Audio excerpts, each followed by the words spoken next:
بسم اللہ الرحمن الرحیم۔ تو لیکن وجہ بیان فرمائی کہ میں شہر کی قسم کیوں کہہ رہا ہوں۔ یہاں عزت کے اور بھی محل موجود ہیں، حجر اسود ہے، چاہے زمزم ہے، مقام ابراہیم ہے، بہت کچھ ہے، لیکن وضاحت خود فرما دی وَأَنْتَ حِلٌّ بِهَٰذَا الْبَلَدِ۔ محبوب اس لیے کہ اس بلد میں، اس شہر میں تو رہتا ہے، تیری سانسوں کی خوشبو بکھری ہے، لہذا جہاں تو ہوگا وہ گلیاں بھی ہمیں پیاری رہیں۔ علماء کے مابین یہ علمی اختلاف ہے کہ مکہ افضل ہے یا مدینہ افضل ہے۔ بعض نے کہا مکہ افضل، بعض نے کہا مدینہ افضل۔ اعلیٰ حضرت فرماتے ہیں کہ طیبہ نے صحیح مکہ نہیں بڑا ظاہر، ہم عشق کے بندے ہیں، کیوں بات بڑھائی ہے۔ آپ کہتے ہیں یار یہ بحث ہی نہ چھیڑو، ہم سننا ہی نہیں چاہتے اس بات کو کہ کوئی کسی اور کو افضل کہے۔ اور ایک عاشق نے کہا جب حضور مکے میں تھے مکہ افضل تھا، جب مدینے آگے مدینہ افضل ہو۔ کہ برکت تو ان کے قدموں کی ہے نا، تو جہاں جہاں سے یہ گزرتے جائیں گے برکتیں گزرتی جائیں۔ ایک بار جدھر سے گزرے ہیں نصیب، ہزار بار ادھر سے بہار گزری ہے۔ اور اگر اسی بات کو میں نشور وحدی کے لہجے میں کہوں تو انہوں نے حد کر دی۔ وہ کہتے ہیں چند لمحوں کے لیے ٹھہرے تھے تم جس پیڑ کے نیچے، چند لمحوں کے لیے ٹھہرے تھے تم جس پیڑ کے نیچے۔ وہ مکہ تھا، وہ مدینہ تھا، وہ طائف تھا، وہ کیا بھی تھا، چند لمحوں کے لیے ٹھہرے تھے تم جس پیڑ کے نیچے۔ سنا ہے آج تک اس پیڑ کا سایہ مہکتا ہے۔ ایمان تو مکے میں جائیں وہاں بھی حضور کی خوشبو پاتے، اور مدینے میں چلے جائیں وہاں بھی حضور کی خوشبو پاتے۔ اور اس عنوان سے میں سمجھتا ہوں ظہوری صاحب نے حد کرا ہے۔ وہ کہتے ہیں مکے کی ہواؤں میں، طیبہ کی فضاؤں میں ہم نے تو جدھر دیکھا سرکار، ہم نے تو جدھر دیکھا سرکار، غارِ سو گئے تو سرکار، غارِ حرا میں اترے تو سرکار نظر آئے، حرم کا طواف کرنے لگے رمل کیا تو سرکار نظر آئے۔ کیسا ہم نے تو جدھر دیکھا سرکار نظر آئے۔ کہ مکے میں چلے جاؤ چاہے مدینے میں چلے جاؤ، جس بستی میں ٹھہرو گے جہاں رکو گے وہاں سرکار کی ہی جلوہ صاحب۔ گلی گلی میری یاد بچھی ہے، پیارے رستہ دیکھ کے چل، گلی گلی میری یاد بچھی ہے، پیارے رستہ دیکھ کے چل، مجھ سے اتنی وحشت ہے تو میری حدوں سے دور نکل۔ تو گھر گھر میں حضور کا نام ہے، گلی گلی میں حضور کے اجالے ہیں، تو شہر مدینہ ہمیں کیوں محبوب ہے؟ کیونکہ جہاں محبت ہو وہاں پیار آ جاتا۔ ثمامہ بن اسال یمامہ کا سردار ہے، صحابہ نے مسجد نبوی کے ستون کے ساتھ باندھ دیا۔ آقا کریم تشریف لائے، دیکھا کہ بندہ ہوا ہے، کہا سنا کیا حال ہے؟ اللہ کیا حال ہے؟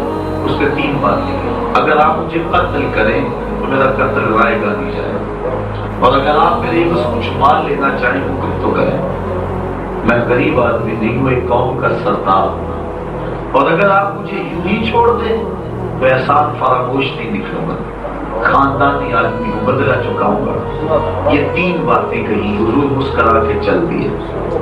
صلی اللہ علیہ وسلم، پڑھو درود، صلی اللہ اکبر۔ آیا ہوا بندہ تبلیغ کا موقع تھا، لیکن تبلیغ کبھی یوں بھی ہوتی ہے کہ صفا پر پیچھے جا کے تبلیغ کرتے ہیں، اور کبھی ایسا ہے کہ گھر آیا ہوا ہے ہنس کے لگ جاتے ہیں۔ نظر کی جولانیاں نہ پوچھو، نظر حقیقت میں وہ نظر ہے، اٹھے تو بجلی پناہ مانگے، گرے تو خانہ خراب کر دے۔ کیسی حشر سامانیاں ہیں، تبلیغ نہیں ہو رہی بلکہ مسکرا کے گزرے گئے۔ پھر آئے دوسرے دن، کہا سنا سماما کیا حال ہے؟ عرض کی حضور اگر آپ مجھے قتل کرتے تو میرا قتل رائے کا نہیں جائے گا، اور اگر آپ میری مال لینا چاہیں حکم تو کریں، اور اگر آپ یوں ہی چھوڑ دیں تو کبھی احسان فراموش نہیں پائیں گے۔ آقا مسکرائے اور چلے گئے۔ تیسرے دن پھر آئے، اللہ اکبر، اور پھر پوچھا اس نے پھر یہی بات کی، آقا کریم میں اس کی رسیاں کھول دو۔ یک نظر کردی و آداب فنا آموختی. اقبال کہتے یک نظر کردی و آداب فنا آموختی و خنک روزے کے خاشا کے مراحازوں پر کاٹ کے میرے کہا سیاد نے مجھ سے، پر کاٹ کے میرے کہا سیاد نے مجھ سے، جا تجھے کشمکش دار سے آزاد کیا. کہا مجھے رسیاں کھول دی گئی، لیکن عجیب اتفاق ہے میں مسجد سے باہر آتا ہوں قدم قدم اندر کو آتے. اتنی دیر میں حضور مسجد پہ بیٹھ گئے اور میں نے باہر جا کے غسل کیا اور واپس پلٹ آیا. فرمایا تجھے تو چھوڑ دیا، کھول دیا، جانتے نہیں ہو. کہا حضور اب جانے کا رہا ہی تیری طاقت عدامہ میں مرید ہو. اب حضور علیہ السلام کا کلمہ پڑھ کے اسلام کے دامن میں آ گیا. اب اس کے لفظ سنیے اس نے کیا کہا. اس نے کہا حضور ابھی چند لمحے قبل دنیا پر جتنے شہر تھے سب سے برا اگر مجھے کوئی شہر لگتا تھا تو یہ شہر مدینہ تھا. اور اب میری حالت یہ ہے کہ جنہوں بیگ کے اکھیاں ٹھر دیا جنہوں بیگ کے ٹھرنا سینہ ہے. ربا تیری ساری خدائی بچوں بس ایک کوئی شہر مدینہ. اب تو اس شہر سے حسین کو شہر ہی نہیں لگتا. اللہ اکبر. اس دیس کے پتھر بھی مخمل سے لگے مجھ کو. اس دیس کے پتھر بھی جنہوں نے مدینہ دیکھا ہے انہیں تو اس بات کا تجربہ ہے، اور جنہوں نے نہیں دیکھا تصور ان کا بھی مدینے کی گلیاں چومتا ہے. اس دیس کے پتھر بھی مخمل سے لگے مجھ کو، اور نور کے سانچے میں ہر خار ڈھلا دیکھو. پر نور ہوائیں ہیں مخمور فضائیں ہیں، ہر سال بلاتے ہو لاکھوں کو میرے آقا.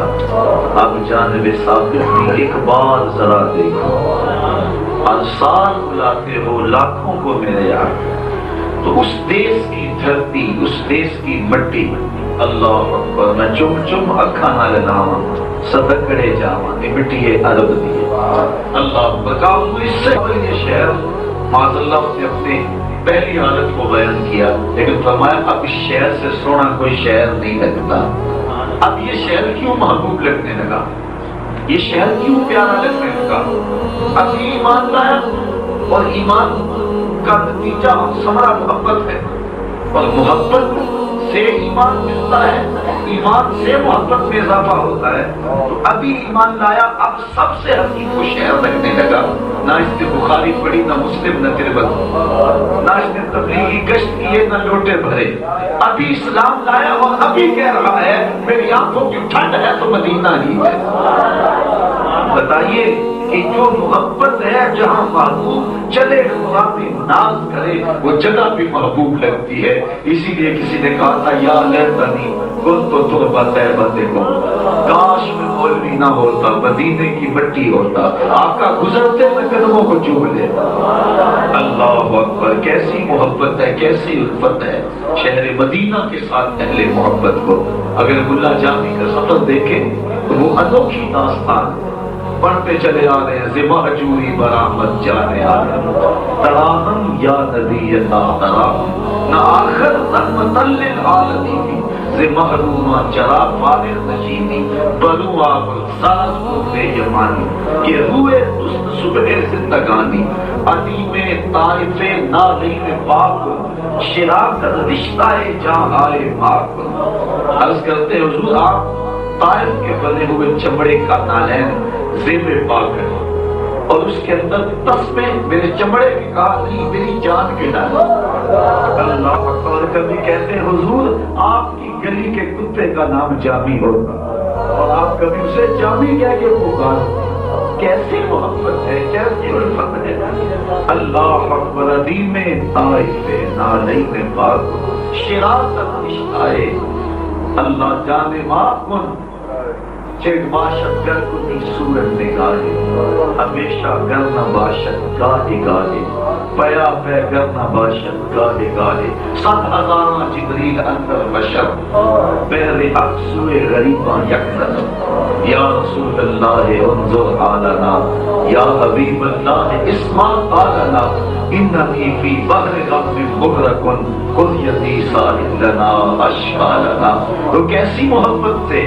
اگر بلال بن رباح کا اگر سفر دیکھ رضی اللہ تعالیٰ ہوگا جب حضور کا انتقال ہوا قیامت آ گئی، محبوب کی جدائی کو معمولی بات تو نہیں تھی، جو سارے دکھوں کا بتاوا آبا کو حضور نے فرمایا یا ابا ہریرہ تزورنی خطبہ لتزداد حبا، ایک دن چھوڑ کے ملا کرو محبت بڑھے گی۔ حضرت ابو ہریرہ رضی اللہ تعالیٰ تو پچھلے پاؤں پلٹ گئے کہ اب کل ملیں گے، لیکن دیکھتے جا رہے ہیں کہ اب تو کل ملیں گے، چلو زیارت بھی ہو لے۔ راستے میں کھجور کا بنا ہوا ستون آ گیا، جب پیچھے پاؤں جا رہے ہیں اتنا عرصہ حضور کی زیارت نہ ہوئی، بھاگ کے پھر آ گئے، حضور مجھ سے تو اتنا وقت بھی نہیں گزرتا۔ یہ تھی ان محبت پر حضور کا انتقال، اس دنیا سے چلے جانا قیامت سے ان کے لیے۔ حضرت زید بن عبداللہ کو جب ان کے بیٹے نے جا کے خبر دی کہ ابا جی حضور کا انتقال ہو گیا، امام زرقانی نے لکھا ہے انہوں نے ہاتھ اٹھا لیے اور لفظ کیا تھے اللہم آت بصری حتی لا ارى قال حبیبی محمد احمد، اللہ مجھے اندھا کر دے، یہ آنکھوں کے دیے اس لیے تھے کہ تیرے محبوب کو دیکھتا تھا، جب تیرے محبوب نہیں رہے اس دنیا پہ، ظاہری حیات نہیں رہی، تو میں نے آنکھوں کے چراغ کیا کرنا ہے، بجھ جائیں یہ چراغ، یہ دیپک بجھ جائیں، فوراً نابینے ہو گئے۔ کسی نے سنا افسوس کرنے گیا، کہا تم کیوں افسوس کرتے ہو، میں نے تو اللہ سے مانگ کر لیا، میں کسی اور کو نہیں دیکھنا چاہتا۔ اعلیٰ حضرت بھی بولے کون نظروں پہ چڑھے دیکھ کے تلواتے ہیں، محبوب کسی اور کو کوئی کیسے دیکھے، شاید کسی کا نام ہے توحید جستجو، وہ منزل کی تلاش تیرے نقشے کا پہ پا کے، تو صحابہ کی قیامت ٹوٹ گئی۔ حضرت بلال حبشی رضی اللہ تعالیٰ عنہ شہر مدینہ چھوڑ کے داریہ جہاں سکونت اختیار کر، جو پہلے تو آتا تھا دلیل میں حضور نظر آتے، اللہ اکبر، اب حضور نظر نہیں آ رہے، داریہ چلے گئے، وقت گزرتا گیا، دور صدیقی گزر گیا، حضرت عمر فاروق رضی اللہ تعالیٰ عنہ کا دور آیا، ایک دن سوئے مقدر جا کر حضور کی زیارت نصیب اور آقا کریم نے فرمایا ما هذه الجفة یا بلال اما لك ان تزورنی، بلال یہ کیا بے وفائی ہوئی، یاد ہو کے ملنے بھی نہیں آتے، بس پھر شب و روزے کر دیا اور رات دن اپنی ساٹھی دوڑاتے ہوئے شہر مدینہ میں پہنچے۔ ابن عساکر نے تاریخ دمشق کبیر کے اندر اس روایت کو تفصیل کے ساتھ لکھا ہے، اور بھی مورخین نے حضرت بلال بن رباح رضی اللہ تعالیٰ عنہ کی سفر کو لکھا ہے، اور پھر جب وہ آئے اور حضور کے روضے پہ پہنچے اور مانا بچا علی قبر رسول اللہ، اپنے رخساروں کو حضور کے روضے کی مٹی میں ملتے اور روتے چلے جاتے تھے۔ لوگ کہتے ہیں چومنا بھی چاہیے، بلال حبشی کا عمل تو دیکھیے۔ مروان آیا نا، اس نے دیکھا کہ ایک آدمی نے روزہ کے اوپر اپنے آپ کو گرایا ہوا ہے اور روزے کی مٹی کو چوم رہا ہے، اس نے کہا کون ہے، تھوڑا سا لہجے میں سختی پیدا کر کے یہ اس کے عمل پہ اعتراض کرتے ہو، کون ہے؟ تو اس شخص نے سر اٹھایا، فائزہ ہوا الشیخ ابو ایوب انصاری، تو وہ شخص فون اٹھا، وہ حضرت ابو ایوب انصاری تھے، مروان کو دیکھ کر کہنے لگے کسی بت کو نہیں پوچھ رہا، آقا کی قبر پر چوم رہا، چہرے کو حضور کے روضہ انور کی مٹی کے اوپر ملا اور زانوں کے پاس ہو رہے حضرت بلال حبشی رضی اللہ تعالی عنہ۔ لوگ جمع ہو گئے، اللہ اکبر، ہجوم بنتا گیا، بلال حبشی سے مطالبہ ہونے لگا کہ وہ اذان جو حضور کے سامنے پڑھتے تھے وہ اذان تو اقبال کہتے ہیں اذان ازل سے تیرے عشق کا ترانہ بنی، نماز تو اس کی دید کا ایک بہانہ بنی، ادائے دید سراپا نیاز تھی تیری، کسی کو دیکھتے رہنا نماز تھی تیری، کسی کو دیکھتے رہنا نماز تھی تیری۔ سب کہہ رہے تھے کہ بلال کو اذان پڑھو جو حضور کے دور میں پڑھتے تھے، لیکن ماتے مجھے نہ کہو، میرے اندر ہمت نہیں۔ حضرت حسنین کریمین آ گئے، جب حضرت بلال حبشی کو دیکھا تو دونوں بغلوں میں ان کے ساتھ لے لیے اور ساروں کے ساتھ ہوئے، لوگوں نے اشارہ کیا آپ گئے، انہوں نے کہا تو ٹال نہ سکے، چبوترے پہ کھڑے ہو گئے، اللہ اکبر اللہ اکبر، ذرا ٹھہر جا مؤذن، میرا دل لرز رہا ہے، کہیں کعبہ گر نہ جائے تیری شوخ مست اذان سے، جو آواز بلند ہوتی چلی جا رہی ہے لگتا ہے اس طرح راشا طاری ہو گئے۔ کتب میں آتا ہے سید نگاہ نے لکھا ہے حتیٰ کہ پردہ دار عورتیں بھی گھروں سے باہر نکل آئی۔ کسی نے کہا لوگوں بلال تو آگے ہیں حضور نہیں، عجیب کرامت تھی اور لوگوں نے حضور کے وصال کے بعد کبھی بھی کسی کو اتنا روتے نہیں دیکھا تھا. پورے مدینے کے اندر چیخو پکار تھی, ہر کوئی رو رہا تھا.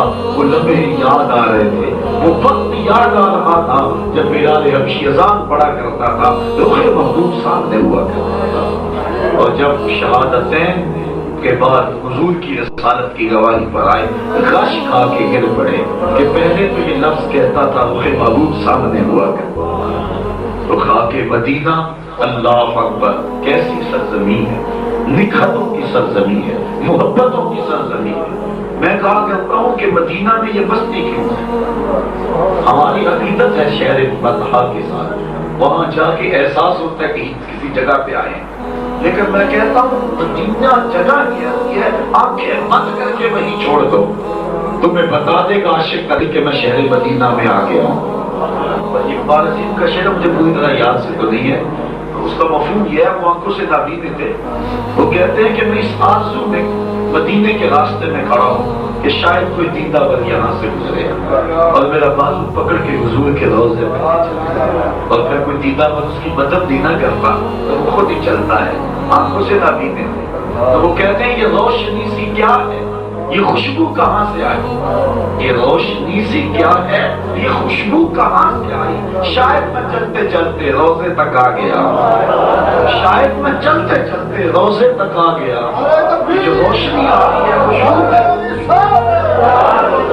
مدینے کے سب بکاری مجھے پہچانتے ہیں, مدینے کے سب بکاری مجھے پہچانتے ہیں. مجھے خبر نہیں تھی میں اس قدر بڑا ہوں, مجھے خبر نہیں تھی میں اس قدر بڑا ہوں. شاید میں چلتے چلتے روزے تک آ گیا. تو مدینے شریف میں یہ مستی کیوں ہے؟ اللہ اکبر, مدینے میں یہ ذوق کیوں ہے؟ تو میں عرض کیا کرتا ہوں مدینے کی آبادی کا سبب ہی عشق رسول ہے. آپ جانتے ہیں کہ جب حضرت حاجرہ ٹھہری, زمزم آ گیا, قبیلہ بنو جرہم گزر رہا تھا, اور انہیں جب پانی دیکھا تو رک گئے. تو مکے کی بنیاد پانی کا لالچ ہے, مکے کی بنیاد اس پر ہے کہ وہ پانی کے لیے رکے تھے. لیکن مدینے کی بنیاد جب تبا ہمگیری یہاں سے گزرا اور اس نے علماء کو یہاں ٹھہرایا, اور پھر وہ چلنے لگا تو انہوں نے جانے سے انکار کر دیا. کہا تم نہیں جا رہے, کہا ہم نے اپنی کتابوں میں جس شہر کی نشانیاں پڑھی ہیں وہ شہر یہی ہے. پھر اس نے خط لکھا اور حضور تک فرمایا نسلاً بعد نسلاً پہنچا دینا, اور پھر ان علماء کے مکان وہاں تعمیر کروائے. تو مدینے کی آبادی کا سبب رسول ہے. اس لیے شہر میں آج بھی مستی ہے, آج بھی ذوق ہے شہر مدینہ کے اندر. کیسی محبت رکھی گئی, کیسا پیار رکھا گیا شہر مدینہ. حضور کے در پہ حاضری اور پھر حضور کے در سے رخصت. اللہ اکبر. میں جب عمرہ پہ گیا نا واپسی, کسی نے پوچھا کہ یہ حج کی داستان سناؤ. دنوں کے اندر تو جگہ جگہ یہی تذکرے ہوتے رہے. تو میں نے کہا یہ کہانی تو بڑی لمبی ہے جو کبھی نہ ختم ہو سکتی ہے, اور ایک مختصر کہانی ہے. اگر مختصر اس سفر کو سناؤں تو دو باتیں ہیں. کعبۃ اللہ پہ پہلی نظر بڑی مشکل, اور گنبد خضرا پہ آخری نظر بڑی مشکل.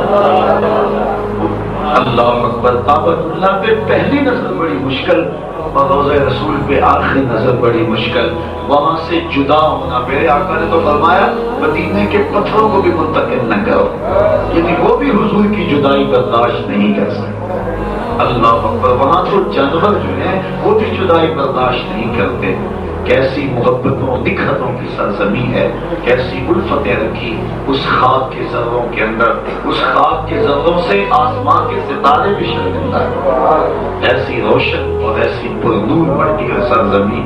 آقا کریم نے فرمایا جب غزوہ تبوک سے غالباً واپسی تھی, حضور جب آئے تو انتظار کے لیے مدینے کے ساکنین نکل کے استقبال کے لیے جب آ کے آئے تو دونوں لشکروں کے آمنے سامنے ہونے سے گرد اڑی. تو جو مجاہدین تھے انہوں نے اپنی ناک پہ کپڑا رکھ لیا تاکہ اس گرد سے بچ جائیں. تو آقا کریم نے پھر ان کو مخاطب کر کے کہا یہ کپڑے ہٹا دو, تم جانتے نہیں مدینے کی مٹی میں بھی شفا ہے, مدینے کے غبار کے اندر بھی اللہ نے شفا رکھی. جس شہر کے غبار میں شفا ہو, اللہ اکبر. اس شہر کی عظمتوں کو کون جو ہے وہ اندازہ کر سکتا ہے. اور اس بات کا علماء کا جذب اس بات پر, چاروں جو ہے وہ امام اس بات پہ متفق ہیں کہ وہ جگہ جہاں حضور کا جسد اطہر ہے وہ تو کعبے سے بھی افضل ہے، عرش مولا سے بھی افضل ہے، کعبے سے بھی افضل ہے جہاں حضور کا جسد اطہر لگا ہوا ہے۔ تو کل منسوب الی محبوب محبوب، آج شام کے دل کیوں کرتے مدینہ مدینہ دنیا کرتی پھرتی ہے، کیوں کرتی ہے؟ مدینے جا کر پتا چلتا ہے کہ وہ سرزمین ہی ایسی ہے۔ بندہ جب شہر مدینہ جاتا ہے، بعض کا کسی چیز کو دیکھا نہ ہو تو اس کے لیے تڑپ اور کشش ہوتی، جب دیکھ لے تو وہ تڑپ اور کشش کم پڑ جاتی ہے، کیونکہ دیکھ لیا نا، بار بار آپ مجھ سے ملیں گے تو ظاہر ہے کہ وہ تڑپ تو باقی نہیں رہے گی۔ لیکن مدینہ شریف ایک ایسا شہر ہے جو دیکھتے جاؤ گے طلب بڑھتی چلی جائے۔